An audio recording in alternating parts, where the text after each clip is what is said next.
Howdy again everyone, here's a lens I've been meaning to test out for a long time, the Tokina 14-20mm f2 AT-X Pro DX, designed for aps-c sensor digital SLR cameras. It's about $500 in the US, but here in the UK a new one seems to cost at least £600, which is a bit weird. UK buyers should look around for a second-hand copy instead. That slightly high asking price is driven by the lens's fantastically bright aperture of f2, which, combined with its widest angle of 14mm, makes it pretty unique.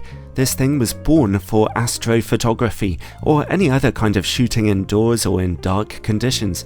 The only digital SLR lens that's as wide and as bright as this one is the enormous and very expensive Sigma 14mm f1.8 art for full-frame cameras, which costs about $1,500 US. And those of you who are really interested in wide-angle, low-light photography might consider migrating over to a mirrorless camera system. Samyang make a very nice 12mm f2 lens, which can cover a mirrorless aps-c camera. But those determined to hold on to their aps-c sensor digital SLR will find this Tokina lens an interesting possibility. Its rather narrow zoom range of 14 to 20mm is the full-frame equivalent of 22 to 32mm, so it's just about straying into ultra-wide-angle territory here, albeit not by far. Still, that's wide enough for quite a number of uses, and any lens with an aperture this bright was bound to have required design limitations. Sometimes, these ultra-wide-angle zoom lenses for aps-c cameras can actually cover a full-frame sensor if you zoom them in all the way, and that is almost the case with this lens too. Zoom all the way into 20mm, and even on a full-frame sensor you can almost get full coverage with just a little darkness in the corners. Let's look at its build quality then. We are dealing with a very typical lens from Tokina here. The body is a mixture of plastic and metal, feeling very tough and solid, and it's a big lens too, weighing 725 grams, 1.5 pounds. I'm pleased to mention that it has a weather sealing gasket around its rear. The lens's zoom ring turns evenly, with an oddly satisfying and very light scratching feel to it. Unfortunately though, once again we are treated to Tokina's clumsy focus ring mechanism. It's a nice idea in principle. The focus ring is rubberized and turns really smoothly, and autofocus is engaged when it's put into the forward position. Pulling it back to engage manual focus though is a huge annoyance. Most of the time the gears don't lock into place, and you have to wrestle around with it a bit and you lose your focus position as a result. It feels like you're going to break it. I long for the day that Tokina repent of using that annoying mechanism. When in use, the autofocus motor emits a clear whirring noise, and it doesn't work particularly quickly either. I know that my Canon EOS M3 is a rather old camera now, but it did take a little while to grab focus on it. The lens has an 82mm filter thread and comes with a free hood. Overall, it's the same solid feeling build quality I've come to expect from Tokina, coupled with the same old focus system, years outdated. But the most important thing of course is image quality, so let's see how it performs on a 24 megapixel aps-c camera. I've adapted it here onto my Canon EOS M3. At 14mm and f2, the middle of the image is very sharp with good contrast. Nice. And the corners? Well, not bad. There's a decent level of sharpness here, but quite some notable chromatic aberration. You can also see the shape of the test chart being bent around by the lens's barrel distortion. We'll look at that a bit more closely in a minute. Stop down to f2.8 for a bump in contrast and resolution. Image quality remains this sharp down to f11, at which point diffraction starts to set in and the image will slowly start to get softer. Alright, let's zoom in to 20mm now. At f2, image quality in the middle is just good. Contrast is a little low. Corner image quality is weak.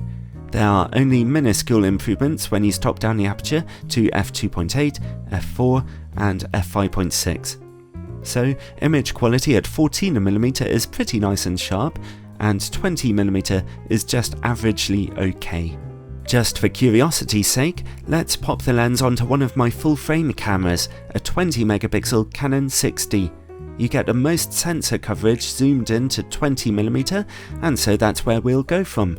At f2, image quality is razor sharp in the middle. Here's the image quality in the corners. Oh. Even if you stop all the way down to f8, there's no real improvement in image quality, so it's not really worth using this lens on a full-frame camera unless you're happy to crop your images quite heavily. Alright, let's look at distortion and vignetting. We've already observed some pretty heavy barrel distortion at 14mm, which is a shame, but at least we don't see much vignetting. At f2.8 and f4, the corners get just a little brighter. Even if you stop down to 20mm, some barrel distortion remains. Let's see now about close-up image quality. The good news is that the lens can focus as closely as 26cm to your subject. Nice. The bad news is that close-up image quality is terribly soft and ghostly at f2. But some more good news is that you only need to stop down to f2.8 to see a huge improvement in sharpness and contrast, so if you're shooting close-up, just top down the aperture a little. Let's see now how well the lens works against bright light, an important factor for a full-frame optic. We see an average amount of flaring here, but quite a lot of glare. Contrast seems to be really affected.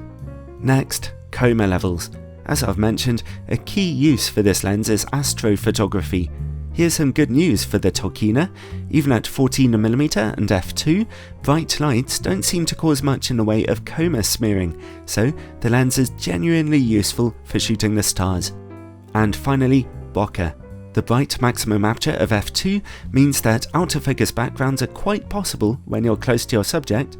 Generally, those backgrounds look a bit messy really, nothing horrifyingly distracting, but there's plenty of smudginess here. So then, overall, as I mentioned before, in the past I've had a love-hate relationship with Tokina lenses, but this one was fairly pleasing to work with.